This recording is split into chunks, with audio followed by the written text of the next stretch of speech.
여러분 안녕하십니까. 강신업 변호사입니다. 지금 마두로가 체포됐는데요. 이걸 미국식 응징의 시범 사례다라는 분석이 나오고 있습니다. 미국은 군사작전이 필요하면 군사작전으로, 경제, 금융 제재가 필요하면 경제, 금융 제재로 이런저런 방법을 총동원해서 언제든 미국의 까부는 정권을 무너뜨릴 수 있다는 겁니다. 그래서 레드라인을 넘으면 절대 안 된다. 근데 레드라인이 뭐냐? 부정선거. 이거는 봐줄 수 없는 거 아닙니까? 그 다음에 친중 노선. 이것도 봐줄 수 없는 거죠. 그 다음에 마약. 이것도 봐줄 수 없는 거죠. 그래서 마두로가 레드라인을 넘었기 때문에 제거당했다. 그러면 한국은 어떤가? 한국 부정선거 의혹 있죠? 친중 노선 걷고 있죠? 이거 마약도 사실은 한국은 청정국이 아니에요. 물론 마약은 좀 베네수엘하고 다르지만 한국도 적어도 걸리는 게 여러 가지 있단 말이야. 그래서 한국도 미국의 제거 대상이 될 수 있다. 정권 말하는 겁니다. 정권. 그러니까 마두로 정권을 무너뜨리듯이 이 한국의 이재명 정권도 제거 대상이 될 수 있다. 근데 다만 방법은 다를 것이다. 지금 마두로를 제거하는 데에는 군사작전을 썼지만 만약에 이재명 정권을 제거한다면 이 트럼프는 금융, 경제, 제재 수단을 쓸 거다. 여기서 말이죠. 여러분, 금융이라는 게 굉장히 중요한 거예요. 금융이 바로 IMF로 가는 문제죠. 다시 말해서 달러를 완전히 틀어 막아버리는 거죠. 그럼 우리 달러 없으면 어디 가서 석유를 사올 거고, 달러 없는데 누가 줘요?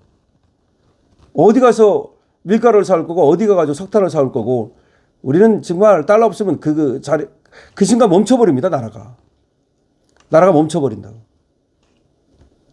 그래서 지금 그 금융제재, 그 다음에 예를 들어서 미국에 있는 우리나라의 자산을 동결시켜버린다든지, 이 좌파들의 자산을 동결시켜버린다든지, 이런 거 있지 않습니까?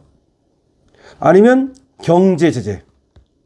경제제재도 역시 무서운 거예요. 지금 관세 제재가 아직도 유효해요. 지금 잠정적인 합의 이런 것 뿐이지 이게 완전한 합의라고 보기도 어려워요.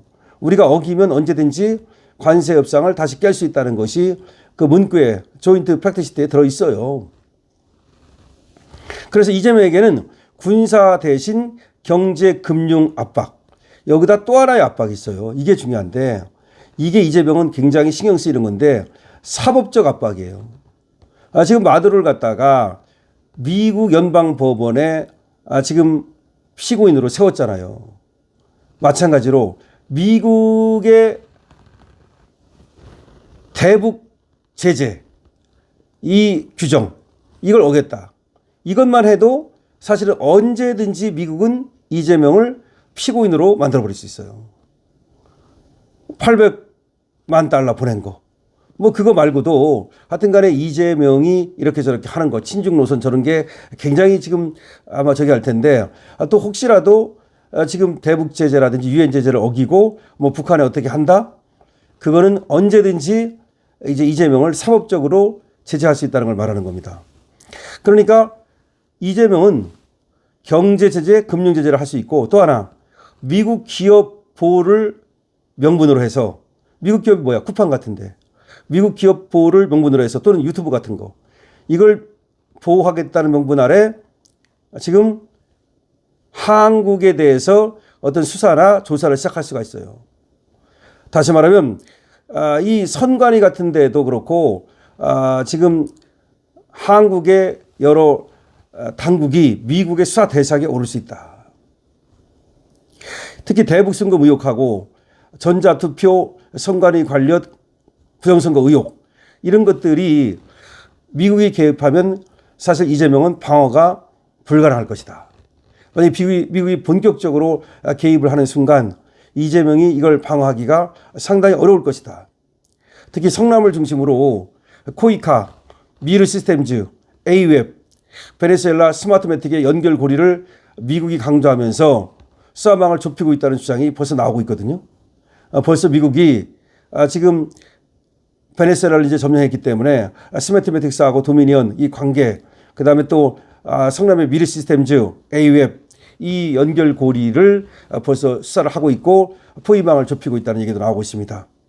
결과적으로 이 마두로가 중국을 믿고 까불다가 얼마나 까불었는데요. 뭐 화해 폰을 갖다 흔들고 뭐 어쩌고 하고 그날도 춤추고 있었대. 이 마두로가 그 중국 그 특사들 만나고 나서 기분 좋아가지고 춤추고 저녁에 그랬다는 거예요. 근데 중국이 지켜줍니까 마두로를? 못 지켜주잖아요.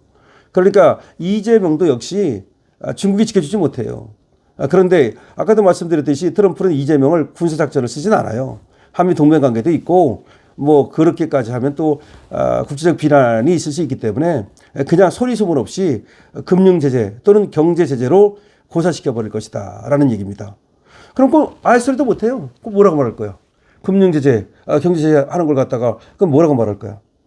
그래서 예를 들어서 우리가 그야말로 환율이 그냥 폭등하고 그래가지고 돈 다 빠져나가고 그렇게 되면 그야말로 뭐 그거는 뭐 트럼프와 무슨 상관이 있습니까? 트럼프야 뭐 간접적인 거지.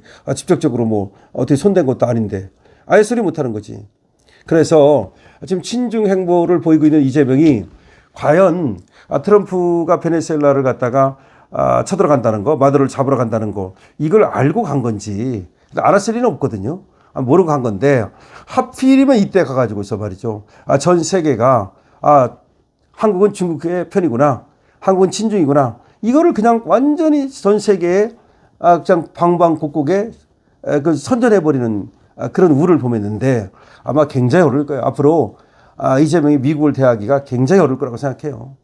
특히 뭐 트럼프뿐이 아니라 트럼프 밑에 있는 사람들이 다 마가 그룹이잖아요.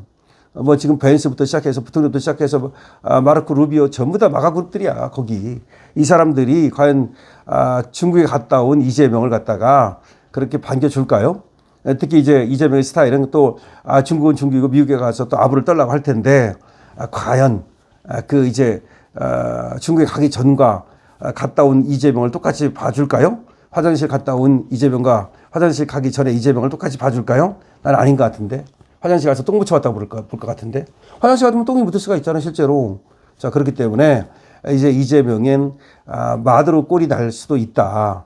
근데 마두로 꼴이 난다면 그거는 군사작전이 아니라 경제 또는 금융 제재로 그렇게 될 것이다 라고 하는 그런 분석들이 지금 또 해자되고 있습니다. 그래서 지금 물론 사람들은 이렇게 생각합니다. 마두로가 그렇게 됐다 해서 뭐 이재명도 그렇게 되라는 법이 있느냐. 그런 법은 없죠. 그렇지만 안 되라는 법이 있습니까? 안 되라는 법 없어요.